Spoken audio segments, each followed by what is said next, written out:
Part 1. The Invisible Daughter. If you asked my parents how many children they had, they'd always answer the same way. Two wonderful daughters. And technically they weren't lying. There were two of us. My older sister Vanessa, and me, Emma. The difference was that when they said those words, they only seemed to remember one daughter actually existed. Vanessa. The golden child, the future doctor, the beautiful one, the smart one, the one worth talking about. I was just there, a shadow following behind her, a background character in someone else's story. At least that's how it felt growing up. My earliest memory is from my 7th birthday. I remember standing in the kitchen wearing a paper crown from school. I had spent the entire bus ride home excited. 7 years old felt important, older, different, special. I walked into the house expecting balloons, cake, maybe presents. Instead, I found my parents helping Vanessa practice for a piano competition. My birthday wasn't forgotten exactly. That would have been easier. Instead, it was treated like an inconvenience. My mother looked up briefly. "Oh, right." Those were her exact words. "Oh, right." Then she disappeared into the pantry. 10 minutes later, she returned with a cupcake from the grocery store. One cupcake. No candles, no wrapping paper, no celebration. My father didn't even stop helping Vanessa practice. I remember sitting at the table alone, eating frosting while piano music echoed through the house. Nobody sang happy birthday. Nobody asked what I wanted. Nobody even took a picture. 7-year-old me told myself it didn't matter. But it did. Things like that always matter, especially when you're a child. The older I got, the more obvious the difference became. When Vanessa made honor roll, my parents hosted dinner parties. When I made honor roll, they nodded. When Vanessa won awards, they framed certificates. When I won awards, they disappeared into drawers. When Vanessa wanted something, they found a way. When I wanted something, they found excuses. Money was always available for her. Never for me. By high school, I'd stopped asking. It hurt less that way. Or at least I convinced myself it did. The truth? It hurt every single time. One of the worst moments happened during senior year. Vanessa had graduated college and was preparing for medical school. The entire family gathered to celebrate. Aunts, uncles, grandparents, everyone. Meanwhile, I had just received a full academic scholarship to one of the best business schools in the state. I remember sitting at the dining room table waiting for someone to ask, waiting for someone to notice. Nobody did. 3 hours, not a single question. Eventually, my grandmother asked what I planned to do after graduation. Before I could answer, my mother interrupted. "Let's focus on Vanessa tonight." That sentence changed something inside me, because for the first time I stopped trying. Not stopped caring, stopped chasing, stopped begging for attention that was never coming. I realized something important. You cannot force people to value you, no matter how hard you try, no matter how much you achieve, no matter how much you love them. So I stopped trying to earn their approval and started building my own life. College became my escape. The day I moved into my dorm felt like breathing fresh air for the first time. Nobody knew Vanessa there. Nobody compared me to her. Nobody introduced me as the other daughter. For the first time, I was simply Emma. And that felt incredible. I threw myself into school, classes, internships, networking events, anything that moved me forward. While other students partied every weekend, I worked. Not because I was obsessed with success, because I was terrified of becoming dependent on people who had never cared about me. Failure wasn't an option. I had nowhere else to go. The years passed quickly. And despite everything, I was happy. Lonely sometimes, but happy. Then everything changed during my final year of college. It happened on a rainy Tuesday, the kind of day where everyone walks faster, head down, eyes on the ground. I was leaving a networking event downtown when I saw a man standing outside a coffee shop. At first, there was nothing remarkable about him. Dark coat, dark hair, phone pressed against his ear.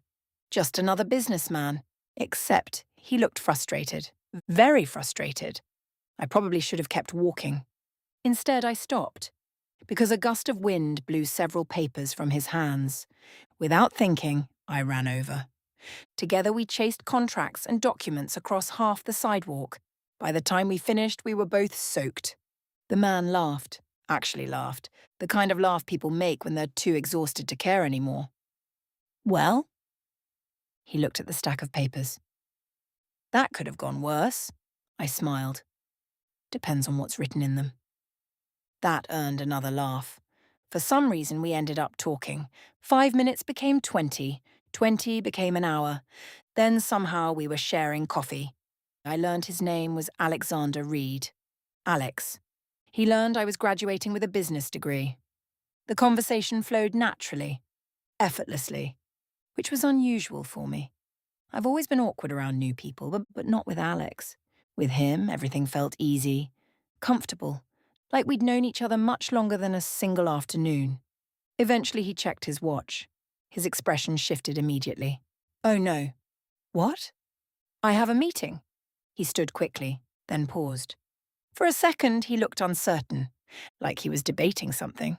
Finally he pulled out a business card. Would you maybe want dinner sometime? I stared, certain I'd misheard him. What? Dinner. He smiled. A proper one this time. For a moment I forgot how to speak. Nobody like Alex had ever looked twice at me before. Not because I wasn't attractive, because my confidence had been shattered long ago. Years of being overlooked does that. You start believing everyone sees you the same way. Invisible, forgettable, replaceable. Yet, here was this man asking me out.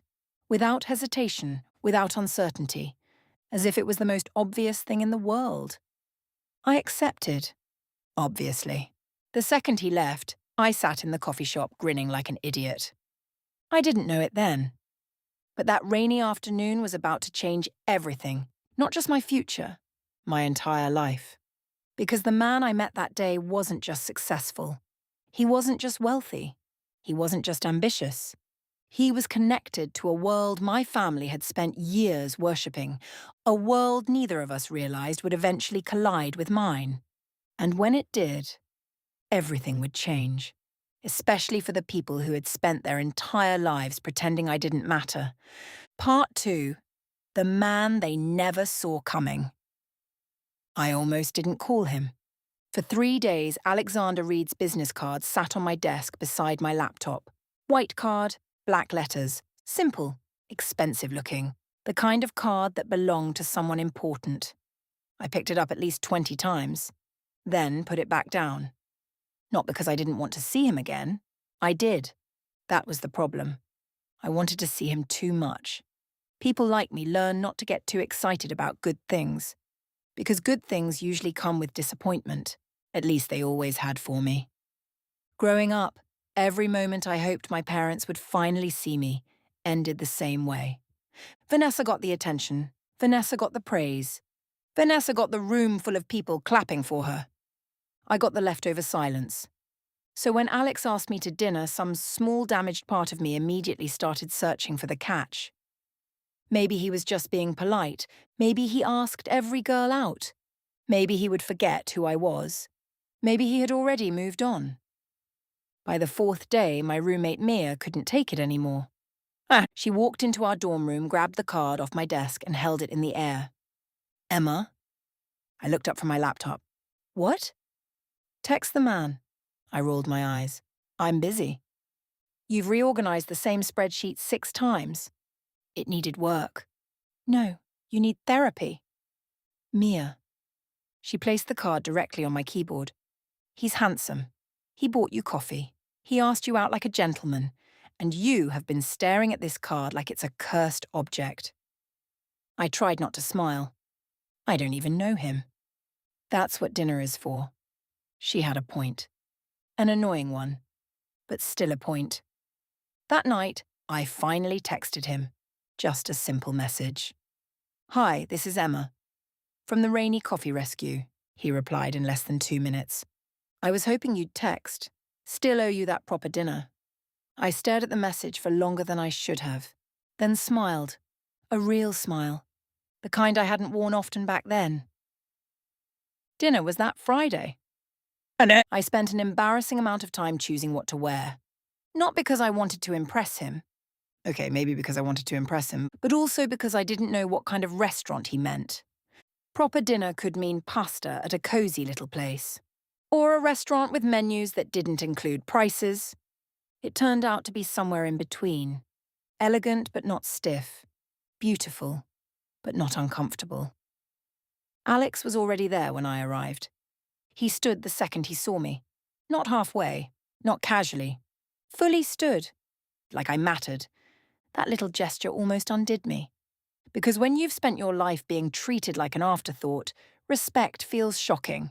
We talked for hours about school, books, dreams, business, childhood. Well, mostly his childhood. I kept mine vague, Alex noticed. He was too observant not to, but he didn't push. That was one of the first things I loved about him. He made room for the truth without trying to drag it out of me. Over the next few months, dinner became coffee. Coffee became walks. Walks became late-night calls. Late-night calls became something I hadn't expected. Peace. With Alex, I didn't feel invisible. I didn't feel like I had to perform to be liked. I didn't have to compete with anyone. He asked about my day and actually listened. He remembered tiny details. If I mentioned an exam, he texted good luck. If I said I was tired, he ordered food to my dorm. If I got quiet, he didn't assume I was being difficult. He simply asked, "Do you want to talk, or do you want me to just sit with you?" Nobody had ever loved me gently before. I didn't even know how badly I needed it. For a while, I thought Alex was just a successful young professional. I knew he worked a lot. I knew people called him constantly. I knew he attended meetings in cities I had only seen in movies, but he never bragged, never flexed, never made me feel small. So I didn't ask many questions. Then one evening, everything clicked. We were walking downtown after dinner when a massive glass building caught my eye. Reed Global Holdings. The name stretched across the entrance in silver letters. I stopped walking. "Reed?" Alex turned. "Hmm?" I pointed. "Like your last name?" For the first time since I'd known him, Alex looked almost embarrassed. "Yes." I stared at the building. Then at him. "What do you mean, yes?" He rubbed the back of his neck. "My family founded it." I blinked. "Your family founded Reed Global?" "Yes." "The Reed Global?" He winced slightly. "Technically, I run it now." I laughed, not because it was funny, because my brain refused to accept the information. "Run it?" "I'm the CEO." The world went quiet. Reed Global was not just a company. It was the company. The kind of corporation people talked about with reverence. Finance, healthcare investments, tech, luxury development, retail partnerships. Reed Global touched almost every industry in some way. My father had worked at one of its subsidiaries for 12 years. My mother worked in corporate administration at another branch. Vanessa had recently accepted a prestigious role in their medical innovation division. My family worshipped that company. They talked about Reed Global like it was royalty. And I had been dating the man who owned it. I took 2 steps back. Alex's expression changed immediately.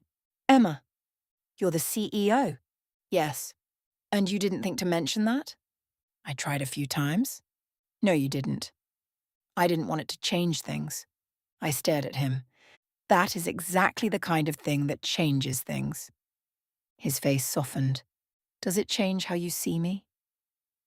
I wanted to say yes. I wanted to be upset. Maybe part of me was. But when I looked at him, I didn't see Reed Global. I saw the man who remembered how I liked my coffee. The man who carried an umbrella but gave it to me and walked in the rain. The man who listened when I spoke like my words had weight. So I sighed. "I don't know," he nodded. "That's fair." That night, I told him about my family. Not everything, but enough. I told him my parents worked for companies connected to his. I told him Vanessa worked in one of his divisions. I told him they would lose their minds if they knew who he was. He asked one question. Would they lose their minds because they care about you, or because they care about me? I didn't answer, because we both already knew. Months passed. I graduated. Top of my class. Alex sat in the crowd beside Mia, clapping louder than anyone. My parents didn't come. They said Vanessa had an important work event. Of course she did. Later that night, Alex took me to dinner to celebrate. He gave me a small velvet box. My heart nearly stopped. "Relax," he said quickly, laughing. "It's not a ring." Inside was a delicate bracelet. Simple, gold, beautiful. On the inside, engraved so small I almost missed it, were the words, "You were never invisible to me." I cried. Right there in the restaurant. I hated crying in public, but I couldn't stop. Alex reached across the table and took my hand. "You deserve to be celebrated, Emma." I looked down. "I don't know how to believe that yet." "Then I'll keep reminding you." And he did. For the next 2 years, Alex became my home. Not because he saved me. I don't believe love works that way. People don't save you like in fairy tales.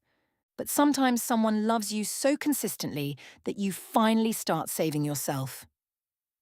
I built my career. I joined Reed Global through a competitive leadership program under my own name, with no special treatment. Alex made sure of that. Actually, I made sure of that. I didn't want whispers. I didn't want favors. I didn't want anyone saying I only got there because of him. So I worked twice as hard, then 3 times. And slowly, I became good. Really good. I understood operations, strategy, people. I could walk into a failing department and identify the problem within minutes. I saw patterns quickly. Maybe because I'd spent my childhood studying rooms I was never included in. Learning moods, reading faces, predicting disappointment. Pain had made me observant. Now I turned that skill into power. By 25, I was leading major projects. By 26, executives knew my name. Not as Alex's girlfriend, as Emma Bennett, the woman who fixed problems before anyone else knew they existed. And then came the dinner. The one that changed everything.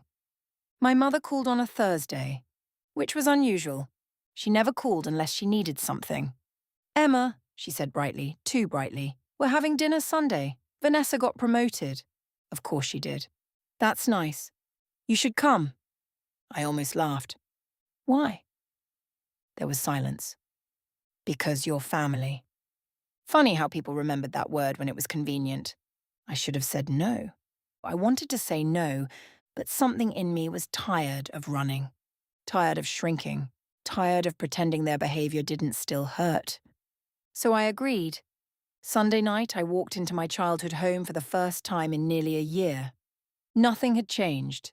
Same furniture, same family photos, same hallway wall covered in Vanessa's achievements. Her graduation, her awards, her white coat ceremony, her company badge. And then there was me. One small photo from middle school, half hidden behind a decorative vase. I stared at it for a moment, then smiled sadly. Some things were almost too predictable to hurt anymore. Dinner was exactly what I expected. Vanessa talked about herself. My parents praised her. My father bragged about her new role at Reed Global. My mother said things like, "We always knew Vanessa was destined for greatness." I ate quietly, invisible again. Or so they thought. Then my mother turned to me. "So, Emma, are you still doing that assistant job?" I froze. Vanessa smirked into her wineglass. I hadn't been an assistant in years. Not that they'd ever asked. "I'm in strategic operations." My father barely nodded. "That's nice." Vanessa leaned back. "At what company again?" I looked at her. "Reed Global." For the first time that evening, the table paused. My mother's eyebrows lifted. "Oh, which department?" "Executive operations." Vanessa laughed softly. "That's vague." "It isn't." She smiled. The same smile she'd worn my entire life, sweet on the surface, sharp underneath. "Well, maybe one day you'll work your way up." I looked at her for a long second, then smiled. "Maybe." I could have told them then that I reported directly to the CEO, that I had presented strategy to the board. that I had helped restructure the division Vanessa had just joined, that Alex Reed was not just my boss. He was the man I loved, but I didn't. Not yet. Because revenge, I was learning, didn't always need to be loud. Sometimes it was better quiet, patient, dressed nicely, sitting at the dinner table while people underestimated you. Before dessert, Vanessa raised her glass, to finally being where I belong. My parents beamed. I lifted my glass too, not for Vanessa, for myself. Because for the first time in that house, I didn't feel small. I felt calm, powerful, like someone standing at the edge of a storm no one else could see coming. Then my phone buzzed. A text from Alex. Thinking about you. Dinner going okay? I looked around the table, at my parents, at Vanessa, at the people who had spent years teaching me I was nothing. Then I typed back, better than they realize, because they didn't know it yet. But the invisible daughter they ignored for 26 years had walked back into their house, carrying a secret bigger than all of them. And when the truth finally came out, they would have no choice but to see me. Part 3. The woman they couldn't ignore. For most of my life, being overlooked felt normal, not good, not fair, just normal, like rain, or traffic, or taxes. It was simply something that existed, something I learned to live with. So when people started noticing me, I didn't know what to do with it. Especially when those people worked at Reed Global, the months following that family dinner became some of the busiest of my life. A massive restructuring project landed on my desk. 3 departments, hundreds of employees, millions of dollars at stake. The kind of assignment usually given to people with decades of experience. Not someone my age. But Alex believed in me. And more importantly, I believed in myself. For the first time. The project consumed everything. Late nights, early mornings, conference calls, strategy sessions, presentations. I loved every second of it. Not because it was easy, because it was difficult. Because every challenge reminded me how far I'd come. The girl who once sat alone eating a birthday cupcake had become a woman executives listened to. A woman whose ideas mattered. A woman creating her own future. One afternoon, I was reviewing reports when my office phone rang. Emma Bennett. The voice on the other end sounded nervous. Hi, Ms. Bennett. I immediately recognized the name. Vanessa, my sister. Technically. Professionally, she was now employed within a division connected to one of the projects I managed. I leaned back slowly. This was unusual. Vanessa never called me. Ever. Unless she needed something. What can I help you with? Silence. Then, our team needs approval on a budget request. I almost laughed. Not because the request was funny. Because of the irony. My entire childhood, Vanessa had treated me like I wasn't worth listening to. Now she needed my signature. Life had a strange sense of humor. Send the proposal. We already did.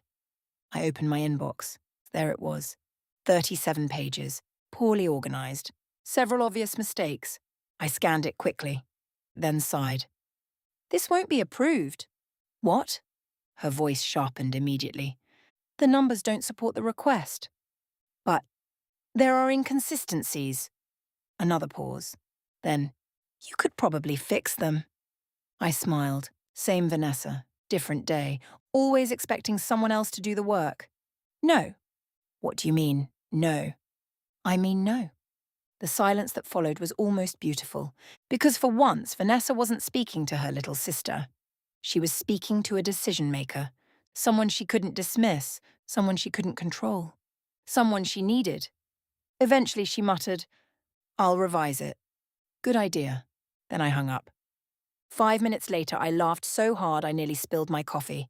Not because I hated Vanessa, I didn't, surprisingly. I just no longer feared her. And that changed everything. A few weeks later, Alex invited me to a charity gala. Normally, I hated formal events. Too much small talk, too many people pretending to be impressed by each other. But this event mattered. Executives, investors, board members, media, everyone would be there, including my family. That detail almost made me decline. The moment Alex mentioned the guest list, I froze. What? He immediately noticed. My parents will be there. Alex raised an eyebrow. Because of Vanessa?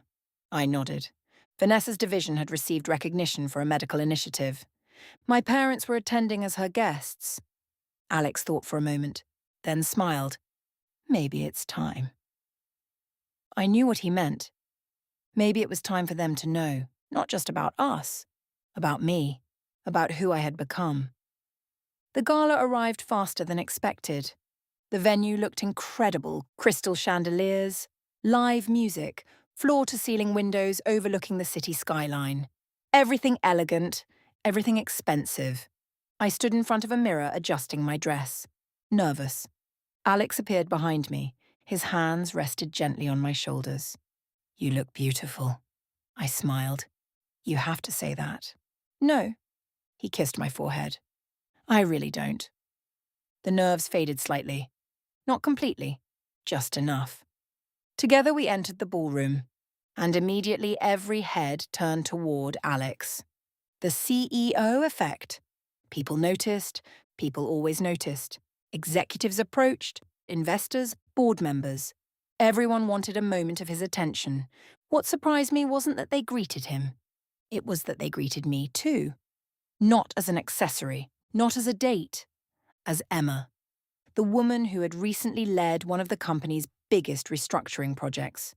The woman executives respected. The woman building her own reputation. For years I dreamed about being seen. Now it was happening. And somehow it felt less satisfying than I'd imagined. Because the people whose approval I once wanted no longer mattered. Then I saw them. My parents. Vanessa. Standing across the ballroom. At first they didn't notice me. They noticed Alex. Of course they did. Everyone noticed Alex. My father immediately straightened his tie. My mother looked starstruck. Vanessa adjusted her posture. Preparing. Like a fan hoping to meet a celebrity. Then their eyes moved toward me. Toward the woman standing beside him. The confusion appeared instantly. My mother blinked. Twice. Vanessa frowned. My father's jaw literally dropped. I wish I were exaggerating. I'm not. The expression would have been funny if it weren't so sad. Because for the first time in my life, they were actually looking at me. Really looking. Not through me. Not around me. At me. Alex followed my gaze, and then smiled. Ready? No. Good. I laughed. That's not reassuring. It wasn't supposed to be. Before I could respond, someone approached the stage. The event was beginning. Guests moved toward their tables. Alex squeezed my hand, then walked me to the front. Front! Not the middle, not the back. The front. Near the board members. Near investors. Near people my parents had spent years trying to impress. I could practically feel Vanessa staring. The program began. Awards, speeches, recognition, applause. Eventually the host returned to the microphone. And now, she said, we'd like to recognize several individuals whose leadership has transformed the company this year. My attention drifted until I heard my name. Emma Bennett. For a moment, I genuinely thought I'd misheard. Then applause erupted. The giant screen behind the stage displayed my photograph, my achievements, my projects, my work. My heart nearly stopped. I turned toward Alex. He looked suspiciously innocent. The traitor. He knew. Of course he knew. The audience continued applauding. Slowly I stood. And for the first time in my life, my family watched an entire room celebrate me. Not Vanessa. Me. I accepted the recognition, delivered a short speech, thanked my team, thanked my mentors, then returned to my seat. The applause faded, but the look on my parents' faces didn't. Shock. Pure shock, as if they had just discovered a stranger. The rest of the evening passed in a blur. Eventually the formal portion ended. Guests began mingling again, and finally, my family approached. Vanessa reached me first. For once, she didn't seem confident. She seemed uncertain. Emma. I smiled politely. Vanessa. My mother looked between Alex and me, then back again. You're together? Alex answered before I could. Very much so. Silence. Beautiful silence. My father cleared his throat, awkwardly. When were you planning to tell us? I considered the question carefully, then shrugged. Probably around the same time you planned to ask about my life. Nobody spoke, not immediately, because the truth had finally entered the room. And once truth arrives, pretending becomes difficult. Very difficult. That night changed everything. Not because my parents suddenly loved me. Not because Vanessa magically became a different person. People rarely transform overnight. No, everything changed because they finally realized something.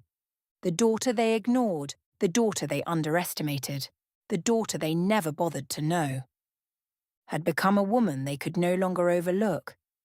And this was only the beginning, because none of them yet understood just how much power was about to land in my hands. Part 4. The offer that changed everything. After the gala, my life became strange. Not bad, just strange. For 26 years, my family had treated me like I was invisible. Now, suddenly, they couldn't stop calling. My mother texted every few days. My father wanted lunch. Vanessa somehow found reasons to contact me at work. At first, I thought it was a coincidence. Then I realized what was actually happening. They weren't interested in me. They were interested in my proximity to Alex. That realization should have hurt. Oddly enough, it didn't. Maybe because I expected it. Maybe because I had finally stopped needing their approval. Or maybe because I was too happy to let it bother me. For the first time in my life, I had people who genuinely cared about me. Alex, Mia, my team, the family I had built for myself. Everything else felt less important. One evening, Alex and I were having dinner at home when he asked a strange question. If you could have anything right now, what would it be? I smiled. Anything. Anything. I pretended to think. A vacation, he laughed. Besides that. More sleep. Besides that. I looked at him carefully. What kind of answer are you looking for? His expression softened. The honest one. For a moment I didn't know what to say, and then I answered. I'd want peace. Alex frowned slightly. Peace? I nodded. The kind where nobody has power over how you feel anymore. His eyes stayed on mine, like he understood exactly what I meant. Because he did. Alex knew my history. The years of being overlooked, the endless comparisons, the feeling of never being enough. He knew all of it. And somehow he never tried to fix it. He simply loved me through it. A week later, everything changed. Again. I arrived at work expecting a normal day. Instead, I walked into complete chaos. Executives moved quickly through hallways. Meetings appeared on calendars. Phones rang constantly. Something was happening. By noon, the entire company knew. One of Reed Global's largest shareholders had announced retirement. A massive retirement. The kind that shifted power. The kind that changed boardroom dynamics overnight. The kind that made investors nervous. Everyone was talking about succession, future ownership, future leadership, future influence. I tried to stay focused on my own work until Alex called. Can you come to my office?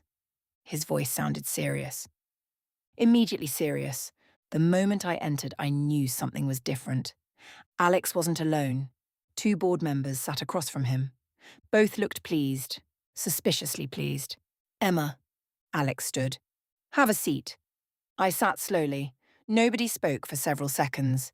Then one of the board members smiled. We've been discussing the future. That sentence never leads anywhere simple. I immediately became nervous. The second board member continued. Over the past several years, you've become one of the most respected leaders in this company. I blinked. Okay, unexpected, but nice. Thank you. The woman smiled. Your projects have consistently outperformed expectations. I looked at Alex. He looked suspiciously calm. Very suspiciously calm. Then came the sentence that changed my life. The board would like to offer you an executive ownership position. Silence.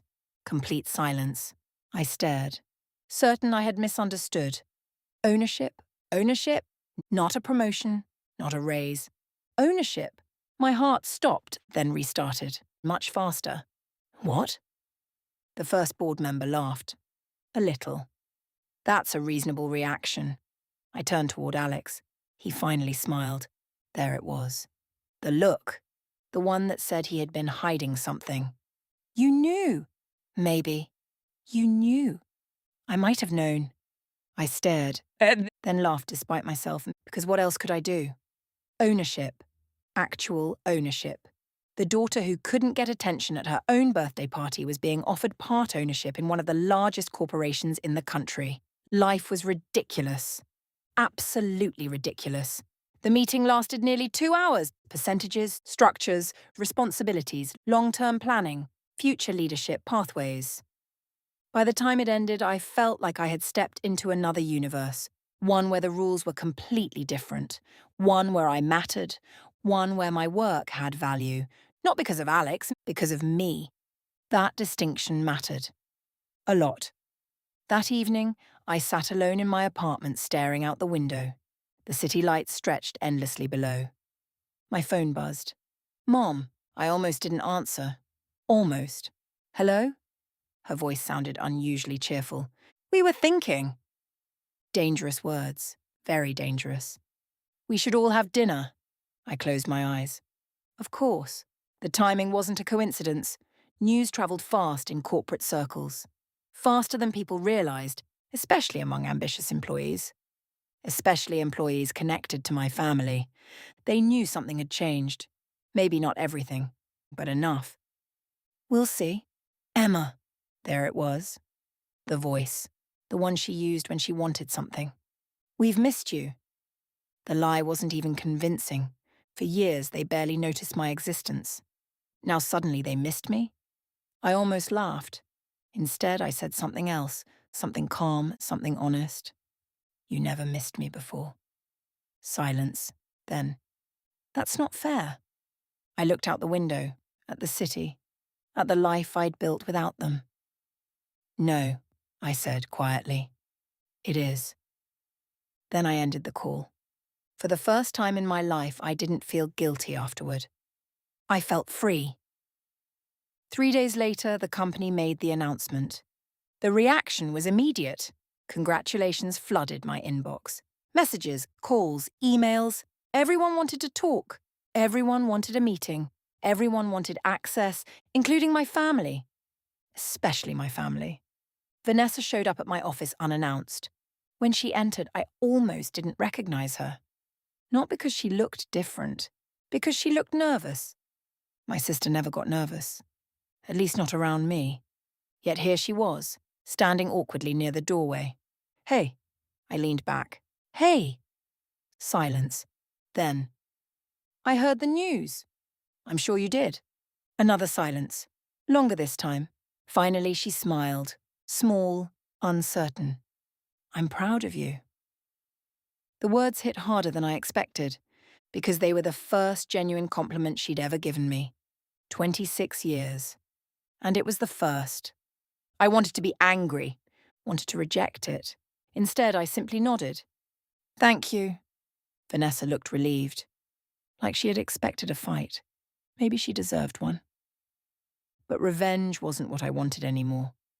Not exactly. What I wanted was something better, something they had never given me. Recognition, respect, truth. As she left, Vanessa paused at the door and then turned back. You know, I raised an eyebrow. What? She smiled sadly. I think we all underestimated you. After she left, I sat quietly for a long time, thinking, because she was right. They had underestimated me. My parents, Vanessa, everyone. The difference now was that their opinions no longer controlled my future, because while they were just beginning to understand who I had become, Alex was already planning something even bigger, something that would place my life on a path none of us could have imagined. And when he finally revealed it, my family would never be able to look at me the same way again. Part 5. The Woman in Charge. 3 months after the ownership announcement, Alex asked me to take a Friday off, which immediately made me suspicious.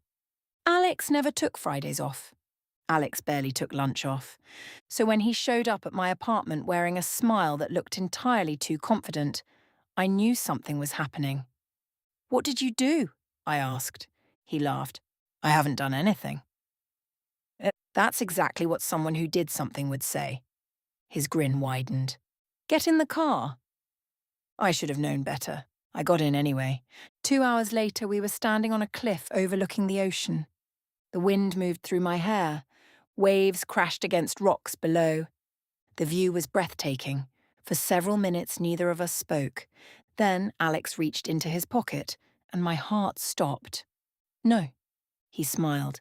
"Yes. No. Definitely yes." I started laughing, mostly because I was nervous, partly because I was trying not to cry.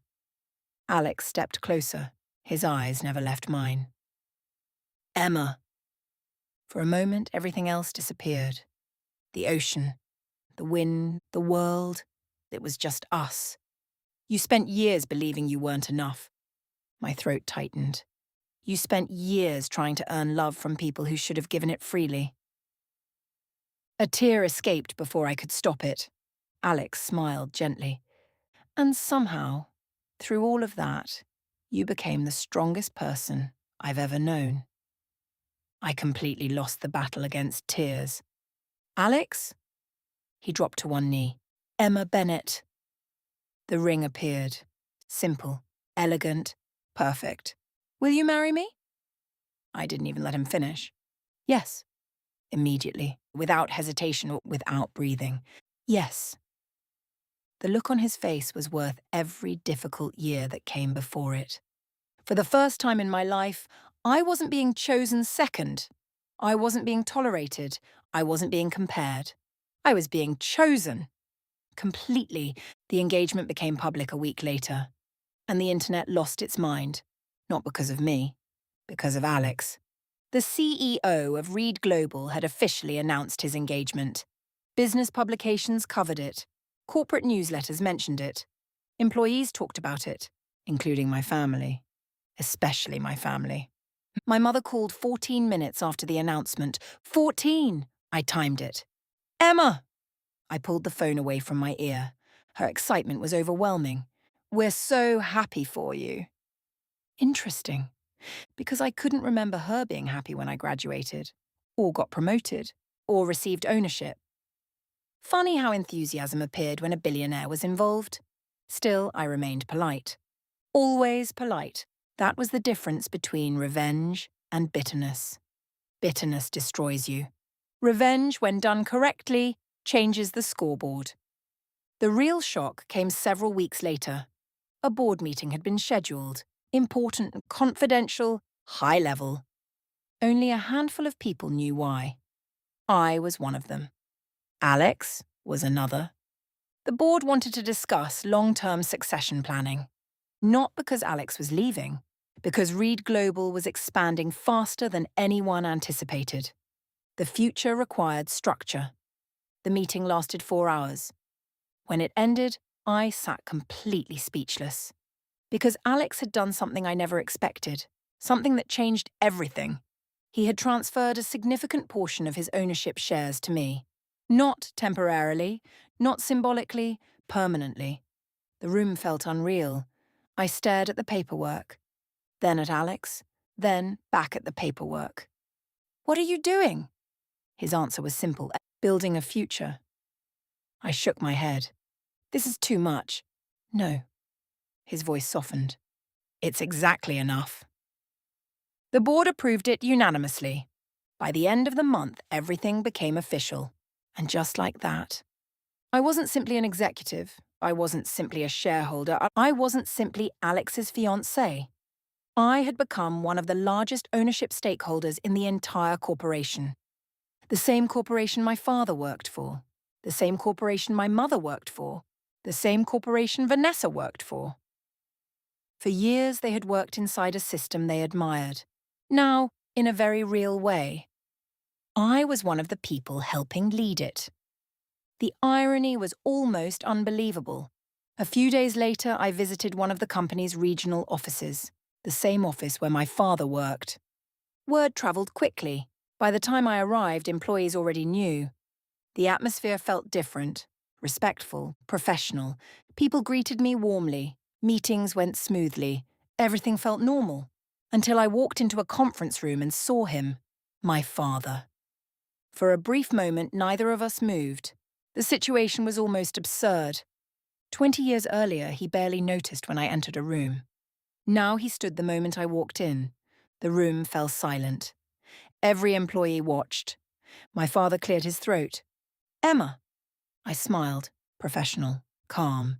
"Good morning." The meeting proceeded normally. No special treatment, no humiliation, no revenge. Just business, because that was the lesson none of them understood yet. I didn't want power to hurt people. I wanted power so nobody could hurt me anymore. There is a difference. Afterward, my father stopped me in the hallway. His voice sounded smaller than I remembered. I don't know what to say. For years, I imagined this moment. 1,000 versions. 1,000 speeches, 1,000 opportunities to finally tell him everything he had done wrong. Instead, I surprised myself. I smiled, a genuine smile, then answered honestly, "You don't have to say anything." He looked confused. I continued, "I already won." The words weren't cruel. They weren't angry. They were true. Because success was never about making them feel small. It was about finally realizing I was never small to begin with. And as I walked away, I understood something that had taken me years to learn. The greatest revenge isn't watching people regret how they treated you. The greatest revenge is building a life so beautiful that their approval becomes irrelevant. And for the first time in my life, I was exactly where I belonged. Part 6. The daughter they finally saw. The wedding took place in early spring, the kind of spring day that feels like a promise. Clear skies, warm sunlight, a soft breeze moving through the trees. Everything looked perfect, which was ironic, because if someone had shown 12-year-old Emma a picture of that day, she never would have believed it. Not in a million years. That little girl spent her childhood wondering why she wasn't enough. Wondering why her parents celebrated her sister's victories while barely noticing her own. Wondering why she always felt like a guest in her own family. Back then, she couldn't imagine this future. A future where she was loved completely, respected completely, seen completely. Yet there I was, standing in front of a mirror while Mia adjusted my veil. "You're crying already," I laughed. "So are you." "That's because I'm emotional." "And what am I?" "Getting married?" "Fair point." For a moment we stood quietly. Then Mia squeezed my hand. "I'm proud of you." 3 simple words. But they hit harder than she realized. Because growing up I spent years chasing those words from the wrong people. Parents, teachers, family members, people who always seemed to save their praise for someone else. And somehow, once I stopped chasing validation, it started appearing naturally. From people who genuinely cared. Funny how life works. The ceremony itself felt like a dream. The music, the flowers, and the guests, everything blurred together. Until I saw Alex, standing at the end of the aisle, waiting, smiling, looking at me like I was the best thing that had ever happened to him. That look alone erased years of insecurity, years of doubt, years of feeling invisible. Because the truth is, one person can't heal every wound. But the right person can help you realize those wounds were never your fault. I walked down the aisle slowly. Not because I was nervous, because I wanted to remember it. Every second, every step, every moment. When I finally reached him, Alex took my hands, and for a second, the entire world disappeared. No guests, no music, no cameras. Just us. The ceremony was beautiful, simple, meaningful, perfect. And when it ended, we were married. Officially. Husband and wife. The reception began shortly afterward. Laughter filled the room. Music played. People danced. For hours, everything felt light, until my mother approached, alone. That immediately caught my attention. My mother never approached difficult conversations alone. Usually she had my father, or Vanessa, or both. But not this time. This time it was just her. She looked nervous. Actually nervous. I wasn't sure I'd ever seen that before. Emma. I set down my drink. Mom. For a moment neither of us spoke. Then she sighed. A long, heavy sigh. The kind people carry for years. I owe you an apology. I didn't respond. I simply listened. Because for once she wasn't talking. She was thinking, really thinking. We weren't fair to you. The words landed softly, not dramatically, not like a movie, just honestly. We spent so much time focusing on Vanessa that we convinced ourselves you didn't need us. I looked away, toward the dance floor, toward Alex, and toward the life I had built, and then back again. My mother continued, You always seemed strong. I almost laughed. Strong. That word. People use it when someone survives things they shouldn't have had to survive. As if survival somehow excuses the pain. She wiped her eyes. We missed so much. And there it was. The real tragedy. Not the favoritism, not the comparisons. The loss. Because while they were busy celebrating one daughter, they never really got to know the other one. My mother looked at me carefully. I'm sorry. Years ago, those words would have meant everything. Years ago, I would have cried. Years ago, I would have built a home out of them. But life had moved forward, and so had I. I know. Her expression shifted, confused. You know? I nodded. I think part of me knew a long time ago. The tears came then, for both of us. Not because everything was fixed, not because the past disappeared. No, because healing isn't about pretending something never happened. It's about accepting that it did, and deciding what happens next. A few minutes later, Vanessa approached. This conversation felt even stranger. Because for most of our lives, Vanessa and I weren't sisters. Not really. We were competitors in a contest I never agreed to enter. She looked uncomfortable, which honestly was new. I owe you an apology, too. I smiled slightly. Seems to be a theme today, she laughed, then shook her head. I spent years enjoying being the favorite. The honesty surprised me. Most people avoid truths like that. Vanessa didn't. I knew what was happening. She looked down, and I never stopped it. For a long moment, neither of us spoke. Then she smiled sadly. You know what's funny? What? You were always the stronger one. I immediately disagreed, but she raised a hand. No. She shook her head. You built everything yourself. That hit me harder than I expected, because she was right. Not about being stronger, about building every opportunity, every promotion, every achievement, every piece of my future. I built it. No shortcuts, no favoritism, no special treatment, just work, consistency, and belief.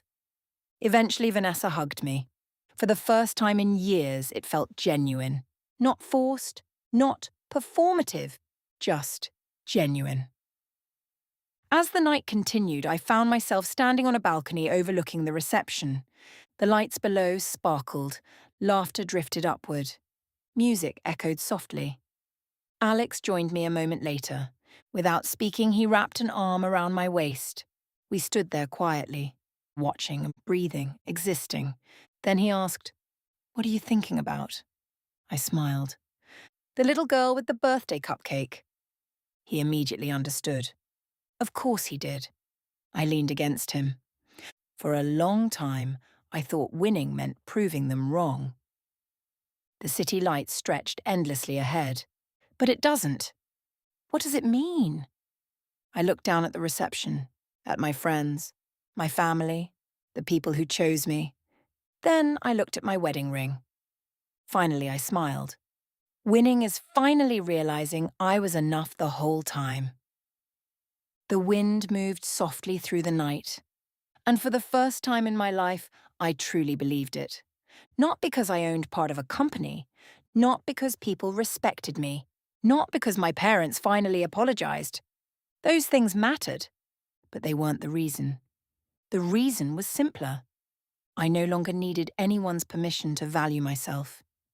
The invisible daughter wasn't invisible anymore. Not to the world, not to her family, and most importantly, not to herself. And that, more than anything else, was what put me on top. The end.